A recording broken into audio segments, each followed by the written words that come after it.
Alexis Poulain, sans réserve, l'invité. Et on continue cette émission avec notre invité pour parler bien sûr du rapport final de la commission indépendante sur l'inceste et les violences sexuelles faites aux enfants avec le juge Édouard Durand. Bonjour. Bonjour. Merci d'être avec nous. Alors, on rappelle les chiffres qui font froid dans le dos. Toutes les 3 minutes, c'est un enfant qui est victime de violences sexuelles en France. 160 000 nouvelles victimes par an. 92% de ces victimes qui ne sont pas entendues. La Ciivise avait pour rôle de libérer la parole, de donner aussi des pistes pour que les pouvoirs publics avancent. Que dit ce dernier rapport et quelles sont les recommandations? Je sais qu'il y en a de nombreuses recommandations, plus de 80. Mais est-ce qu'il y a des choses qui vont pouvoir changer rapidement pour ces victimes d'inceste? Merci monsieur, tout d'abord de l'attention que vous accordez au travail de la Ciivise et à sa mission. La mission de la Ciivise, elle est double et indissociable. Par les témoignages des adultes, augmenter notre capacité de protéger les enfants et de lutter contre l'impunité des violeurs d'enfants, des pédocriminels. Et notre rapport est donc ces deux choses à la fois. Nous avions le devoir de restituer tous ces témoignages que nous avons reçus, 30 000 témoignages, un mouvement social exigeant. Des personnes qui, dans leur enfance, ont été anéanties par le passage à l'acte sexuel de l'agresseur et à nouveau confronté à un second anéantissement qui est l'absence de réponse sociale. Et indissociablement nos préconisations sur 4 axes, le repérage, parce que vous l'avez dit, un enfant tous les 3 minutes, mais lequel? Lequel enfant? C'est en posant la question des violences à tous les enfants que les enfants victimes pourront se dire, cet adulte-là, je peux le lui dire. L'axe du traitement judiciaire, et nous avons un défi à relever qui est réduire le nombre de classements sans suite. Parce qu'on dit aux enfants, il faut libérer la parole. Vous l'avez dit tout à l'heure. Et sauf que dans 7 cas sur 10, l'enfant qui dit « je décide de faire confiance à la société », on lui dira « écoute, ta plainte, on la met à la poubelle ». Et puis, la réparation et le soin, il faut donner les soins spécialisés du psychotrauma. Voilà 3 axes essentiels du travail de la Ciivise avec 82 mesures qui sont des mesures qui concernent des changements dans la loi, mais aussi soutenir des pratiques professionnelles protectrices parce qu'au bout du compte, il y aura toujours un enfant réel en chair et en os qui attendra qu'on le protège.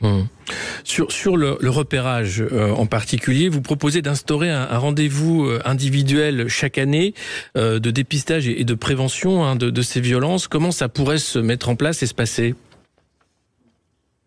Ça, c'est dans le cadre de nos préconisations sur le questionnement systématique. Nous disons d'abord, à chaque fois qu'un enfant va chez le médecin, son médecin doit lui poser la question des violences. À chaque fois qu'il y a une séance d'éducation à la vie affective, puis à la sexualité, à l'école, eh bien, il faut que ce soit aussi un espace de repérage. Mais pour les enfants qui ne vont pas à l'école, pour les enfants qui n'ont pas un suivi médical régulier, pour les enfants qui sont confiés à une institution spécialisée ou à l'aide sociale à l'enfance, ce que nous disons, c'est que nous devons garantir au moins une fois par an qu'il y ait cet espace auprès d'un personnel de santé, d'un personnel de l'éducation. Les institutions s'organiseront, mais qu'il y ait au moins une fois par an un rendez-vous où on pourra poser la question des violences. Vous savez, moi quand j'étais juge des enfants, je posais la question des violences à tous les enfants. Est-ce qu'il y a des choses qu'on te fait et que tu n'aimes pas? Et ça, c'est quelque chose qui n'a pas lieu aujourd'hui, ou très peu, malheureusement. Une fois ces rendez-vous de prévention, il y a évidemment le volet répression qui est important. Une des propositions fortes, c'est de rendre imprescriptibles les viols et agressions sexuelles qui sont commis contre les enfants, parce que c'est vrai qu'il faut du temps pour parler d'inceste. Il y a beaucoup de difficultés à libérer la parole, même une fois adulte, et ce délai de prescription empêche beaucoup de criminels de passer devant la justice. Est-ce que ça, c'est quelque chose qui va être entendable pour le ministère de la Justice? Nous le pensons. En tout cas, nous l'avons préconisé parce que nous pensons que c'est une mesure conforme à nos principes, Une mesure importante et une mesure concevable et acceptable par notre société. D'abord, nous faisons toutes des préconisations sur la mise en sécurité immédiate de l'enfant qui révèle des violences, bien sûr. Mais nous savions à la Civise que nous ne pourrions pas esquiver la question de l'imprescriptibilité. Et nous nous sommes donné 3 ans pour y réfléchir avec des philosophes, avec des juristes, avec des pédopsychiatres. Et nous nous sommes dit, que les délais de prescription n'étaient pas le critère social de mesure de la gravité d'un crime. 2, qu'il n'y avait pas d'obstacle qui empêcherait de rendre imprescriptibles les violences sexuelles sur mineurs, comme l'ont fait beaucoup d'autres pays, beaucoup d'autres États de droit. 3, que les fondements de la prescription ne pouvaient pas être appliqués aux violences sexuelles faites aux enfants. L'un des fondements de la prescription, c'est la carence du plaignant. Nous parlons de personnes qui sont réduites au silence, parfois dans l'amnésie traumatique. Et enfin, un dernier mot sur ce sujet extrêmement important, on dit la prescription garantit la paix sociale. Mais la paix de qui? Il y a des agresseurs qui peuvent violer un enfant jusqu'à 2000 fois pendant son enfance. La paix de qui? C'est d'ailleurs aussi sur l'appellation, ne pas parler de pédophilie mais de pédocriminalité, puisque la violence, elle est là. Il n'y a pas d'amour dans ces gestes de viol et d'inceste sur les enfants. Et un grand volet aussi, c'est sur la mise en protection de ces victimes qui aujourd'hui fait défaut. Oui, il faut renforcer notre capacité de protéger les enfants. On en voit des injonctions paradoxales. Vous imaginez un enfant de quelques mois, de quelques années, une adolescente, un adolescent, qui est soumis au secret de l'agresseur, qui vit dans la terreur, qui doit révéler les violences sans savoir s'il va être protégé. Et qui peut-être va être obligé, pendant tout le temps de l'enquête, d'aller passer un week-end ou des vacances ou aller en classe avec un agresseur, une personne au sujet de laquelle l'enfant a dit « Je ne veux plus le voir, il me fait peur, il me fait des choses que je n'aime pas ». Quel choix on fait? Qui voulons-nous protéger? Et c'est pour ça que nous avons dit qu'il faut une ordonnance de sûreté de l'enfant. C'est-à-dire permettre au juge aux affaires familiales de garantir un cadre juridique qui donne de la sécurité à l'enfant. Aujourd'hui, quelles sont les mesures? Il y a des choses qui existent quand même pour enlever la responsabilité parentale, protéger l'enfant du parent maltraitant? D'un certain point de vue, oui, monsieur, vous avez tout à fait raison. Le Code civil, le Code pénal comportent des dispositions législatives qui permettent de protéger un enfant. Mais il y a trop d'aléas dans la mise en œuvre de ces dispositions, selon les pratiques des professionnels, ici ou là. C'est pourquoi il faut ce que j'appelle une législation plus impérative, une législation qui structure davantage les pratiques des professionnels, qui fixe beaucoup plus clairement un interdit majeur. Et c'est pourquoi il faut écrire dans la loi que quand un parent est condamné pour inceste, l'autorité parentale est retirée automatiquement par l'effet de la loi. Ce qui n'est pas le cas du tout aujourd'hui, évidemment. Vous avez, pendant ces 3 ans, recueilli beaucoup de témoignages, et pourtant la Civise risque de fermer la porte sur ses travaux à la fin de l'année. Qu'en est-il aujourd'hui de la prolongation de la Civise? Écoutez, au moment où je vous parle, je n'ai aucune certitude, aucune information. Nous avons remis officiellement le rapport à la secrétaire d'État chargée de l'enfance et à d'autres ministres du gouvernement, et nous ne savons pas. Ça m'a toujours paru une évidence. Ce qui fonctionne, conservons-le. Les institutions qui remplissent leur mission, maintenons-les. Les personnes engagées dans des missions si difficiles, encourageons-les. On ne cesse de me dire, mais comment faites-vous? Ça doit être extrêmement difficile. Et en même temps, on dit, vous allez partir.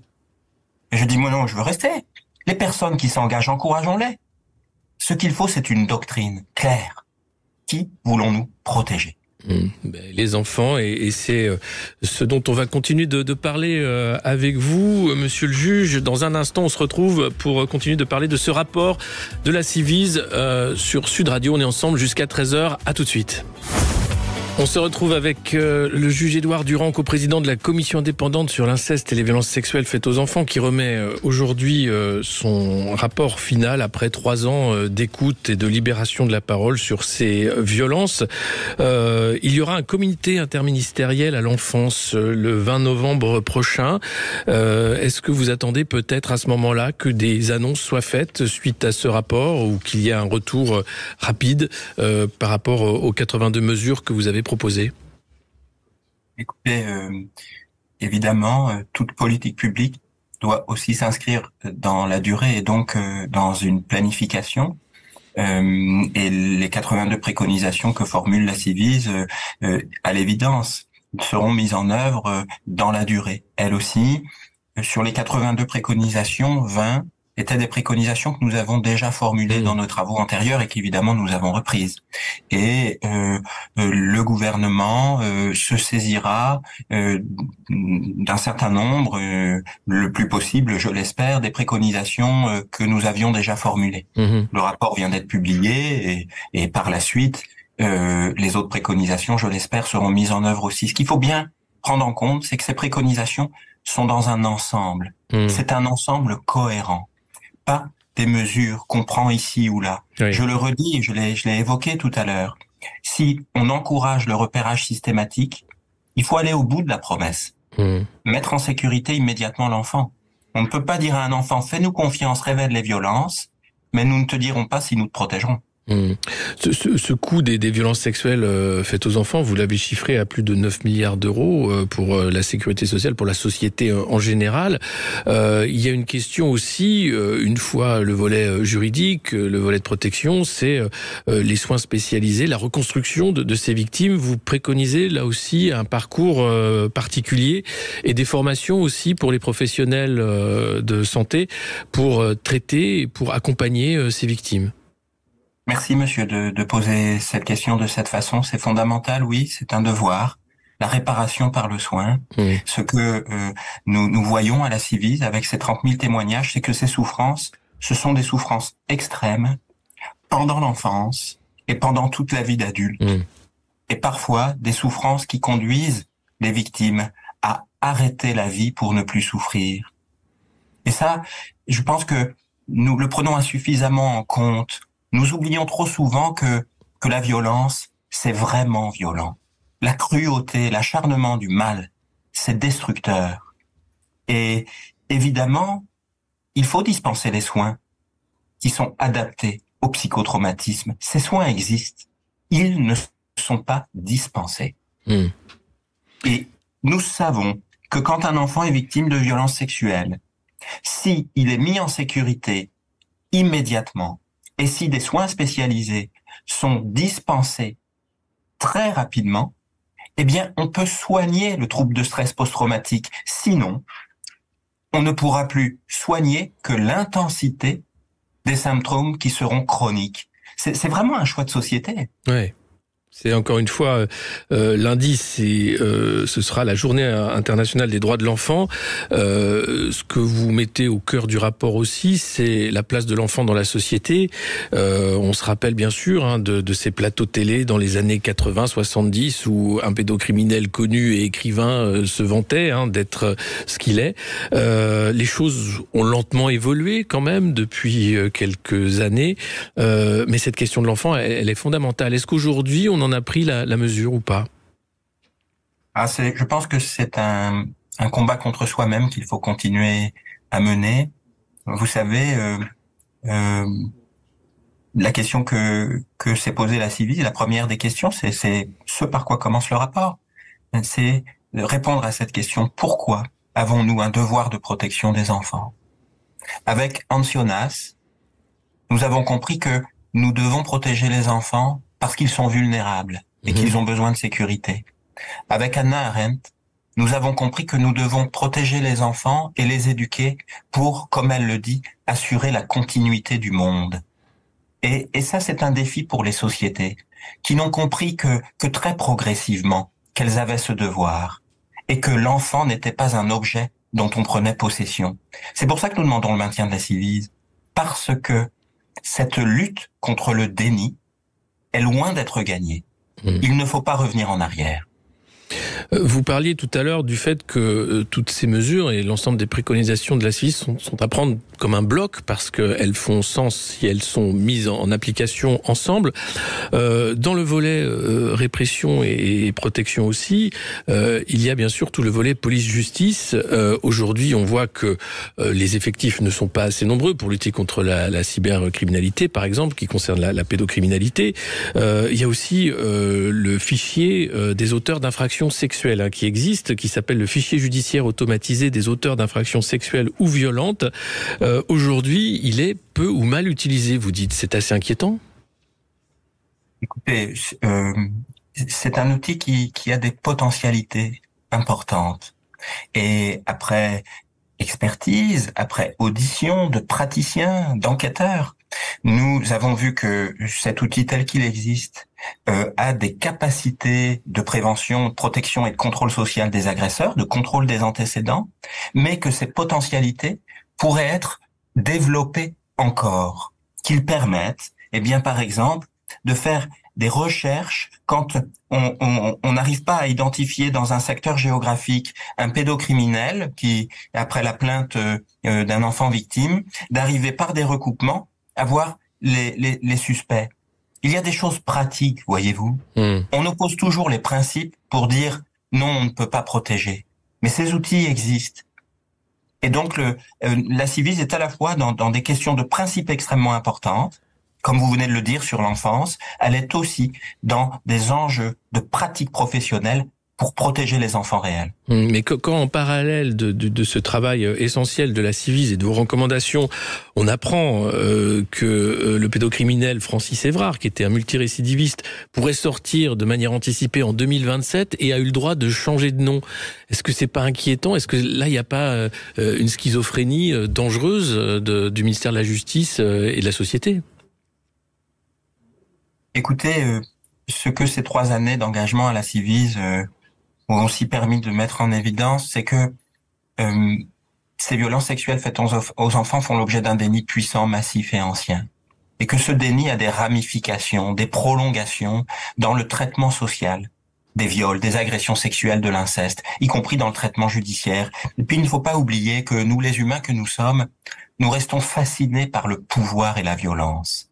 Et que nous avons finalement difficilement la capacité de prendre en compte la très grande dangerosité des pédocriminels.